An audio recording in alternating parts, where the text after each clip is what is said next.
Autodemolizioni Signor, a Villorba dal 1969 al vostro servizio. Rottamazione auto, vendita ricambi nuovi e usati, vendita autovetture sinistrate o usate.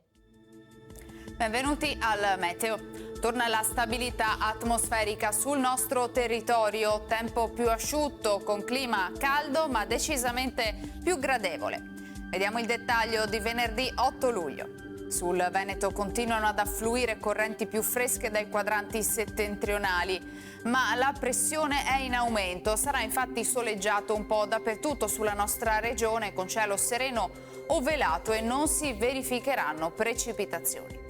Temperature sostanzialmente stazionarie, minime tra 13 e 22 gradi, massime invece comprese tra i 27 e i 31 gradi all'incirca. Spostiamoci ora sul Friuli Venezia Giulia, anche in questo caso cielo in genere sereno su pianura e costa specialmente. Sui monti invece sarà poco nuvoloso, non sono attese piogge. Temperature minime sui 16-20 gradi, massime sui 27-30 gradi. Infine diamo uno sguardo al Trentino Alto Adige, cielo generalmente sereno salvo qualche nube residua al mattino lungo le Alpi di confine. Temperature minime sui 15-16 gradi, massime intorno ai 30-31 all'incirca. Dal meteo di Antena 3 per ora è tutto, grazie per l'attenzione, arrivederci.